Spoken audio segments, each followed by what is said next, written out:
can do antiques, you can do all kinds of things. You can go retro, you can go contemporary. Think about what works for the personality of your business.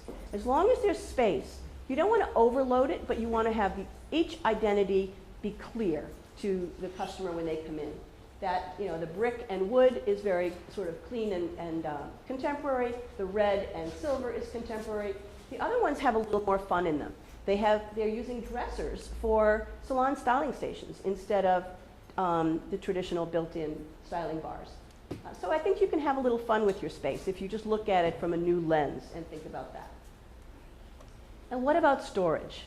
When we talk about people really liking tidy, clean salons when they come in, tidy, clean businesses of every sort, what are you doing to make sure that you have space for what you need? If you don't have a back room, if you don't have hidden storage off-site, then you need to figure out how to manage it on-site. You need to be sure that you don't have cardboard boxes sitting around with product. You need to be sure that you have a good place to put it. What are your storage needs and how are you thinking about managing them? It's really important to think about that. And there are some very basic ideas, from picking up an antique to buying a fixture in a fixture display house or using some bookcases. There are all kinds of ways of doing it. You just have to think a little bit, be intentional and be creative. Those are the two ways to make it happen. If you just let it happen haphazardly, it won't carry any further message for you than just a pile of product. If you think about it and you have some intentions for how to do it well, you'll come up with something good. And involve the people that you work with. Involve your family, involve your customers. See what they have for good ideas. You'd be surprised how many good ideas are out there if you start talking. Your reception and service desk. Here's another example of people needing to know where to go. What is the clear direction of process? When I come into this salon, do I pay at my styling station? Do I pay at the desk at the front? Do I check in? What do I do? A lot of salons these days are casual. They are a little more, free form in terms of letting people just come in and find their right place. But even something like a little hostess station can serve as that platform where people can stop, or a little podium.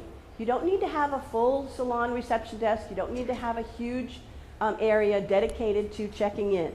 But having one place where people could make their transactions, make their future appointments, is really a good thing to have in mind. Some of them can be very simple, like the barn board just made up there with some extra, I think it's actually made with pallets.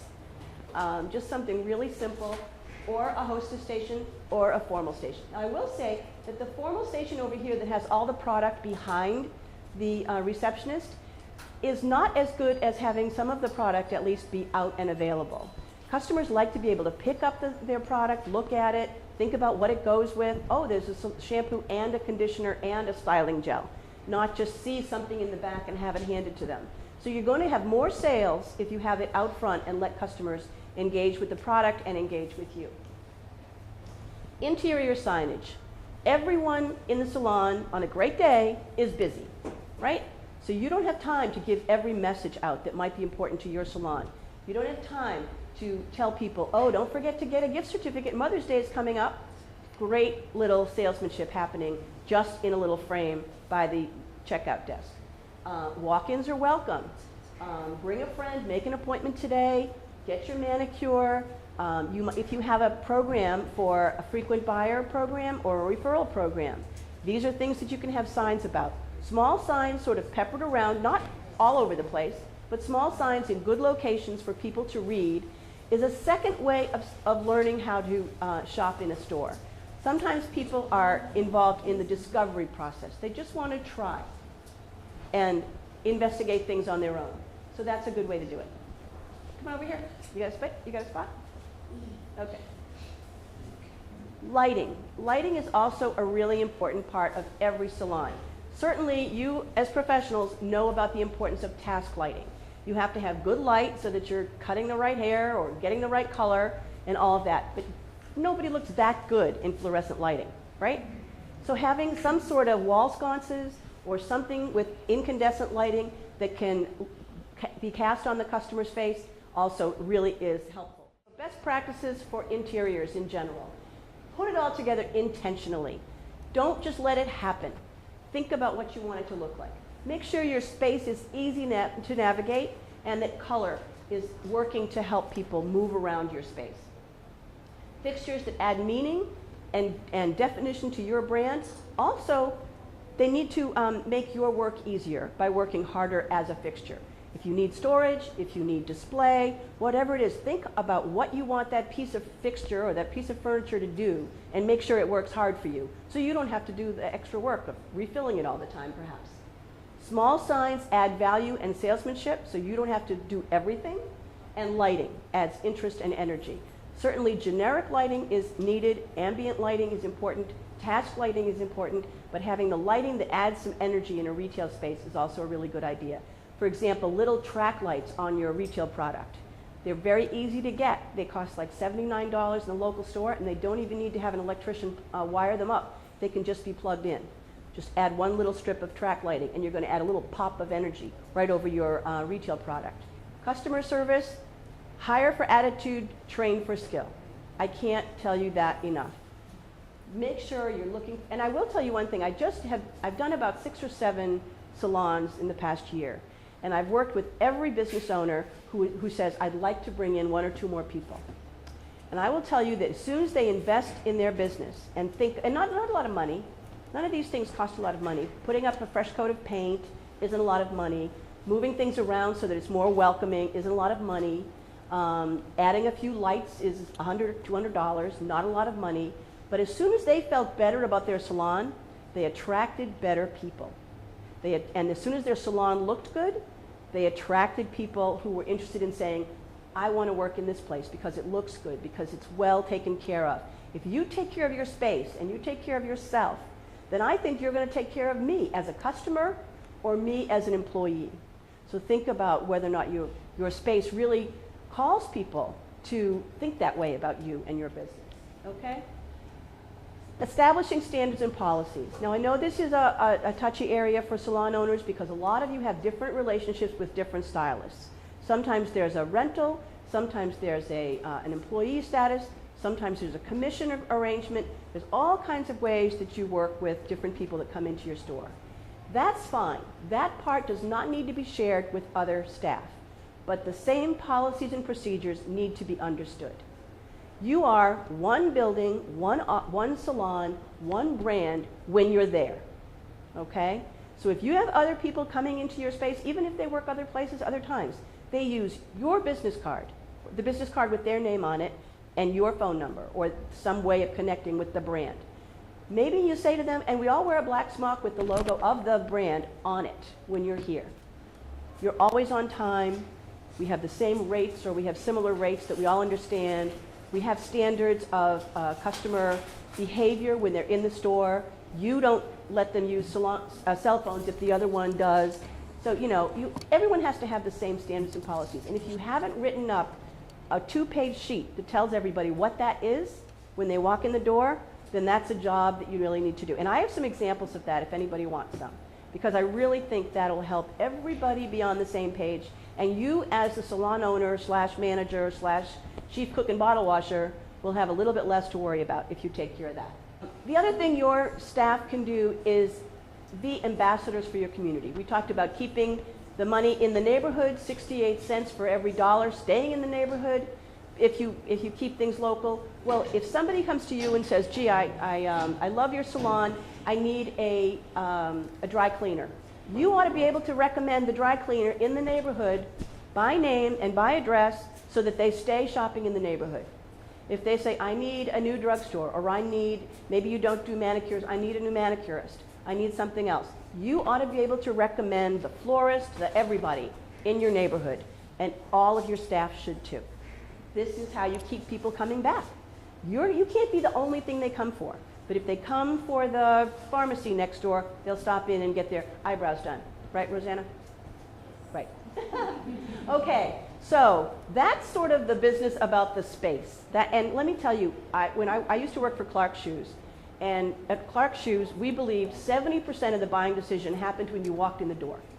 When your biggest asset is your space. You have to take care of that. That's your biggest asset. Your space and your identity coming together is your biggest asset. So if you're not paying attention to it, if you're not intentional about how you care for it, that's something that should be a shift in your in your plans right now, okay? But you're always marketing. So that biggest asset is the biggest piece of marketing. Your staff are marketing, your messaging. There are 3 ways we talk about touch points with customers. Paid touch points, earned touch points, and owned touch points.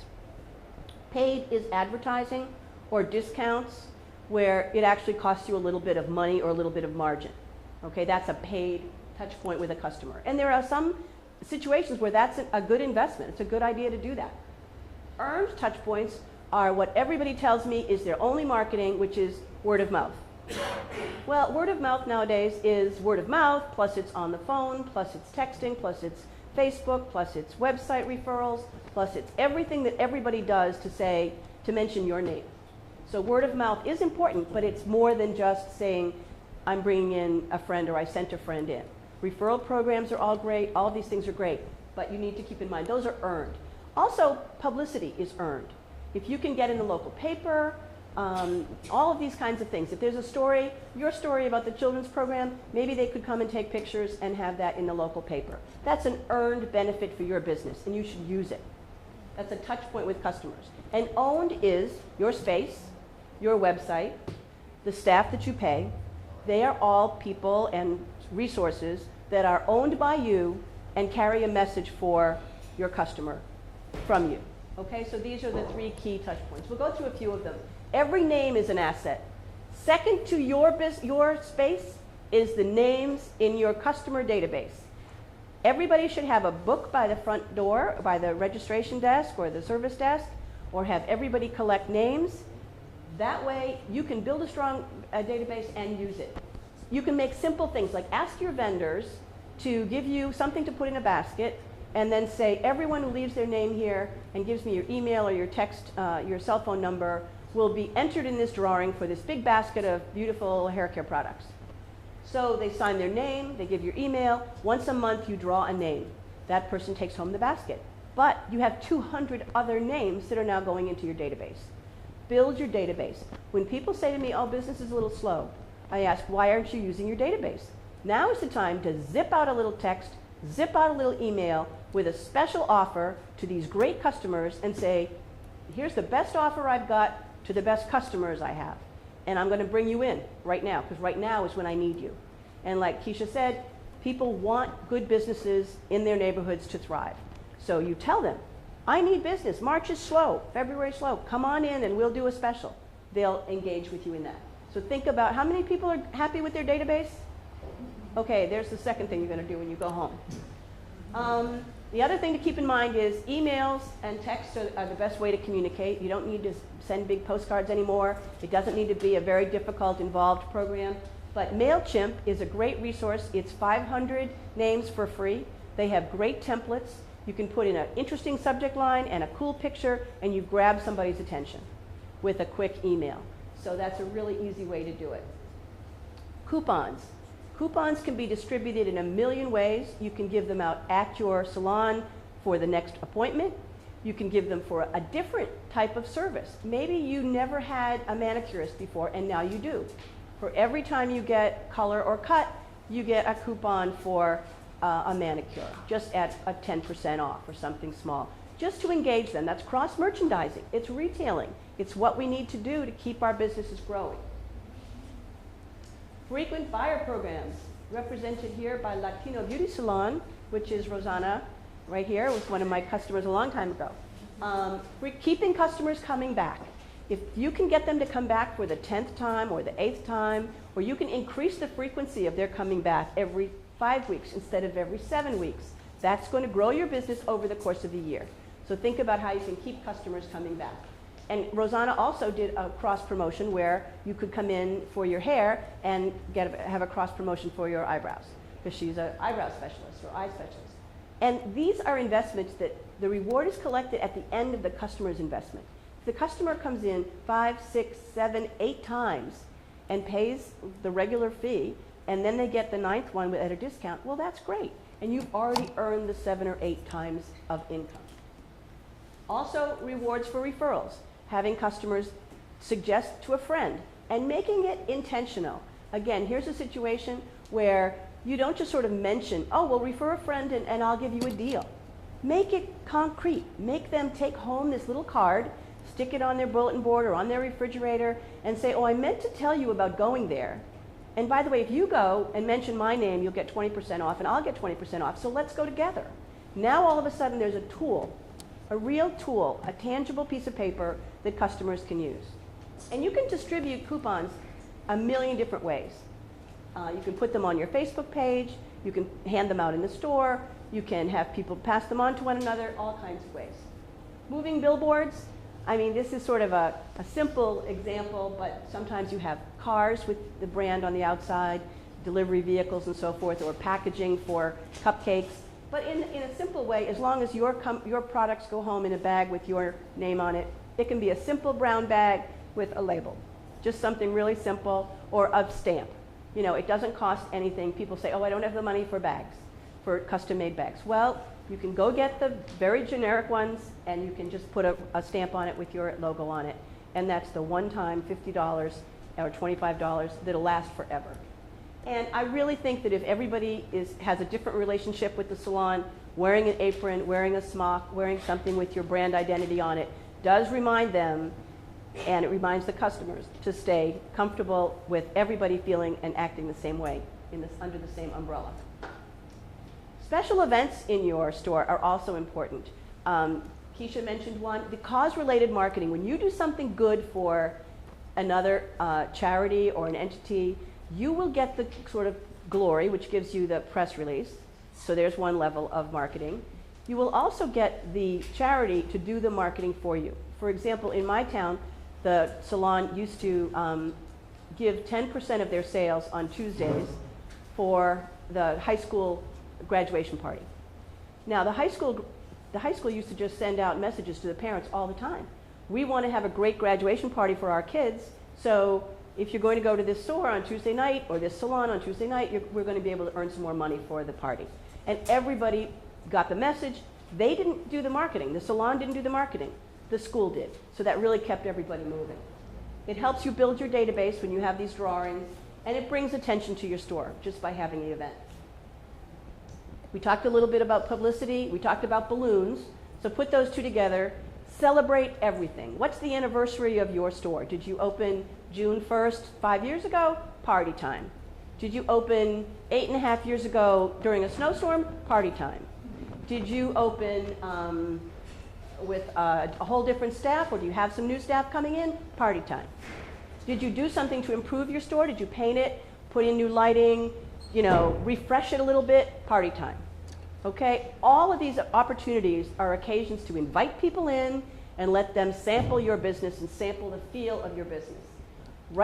Talk to the editor of the local newspaper and tell them about it. They need content all the time.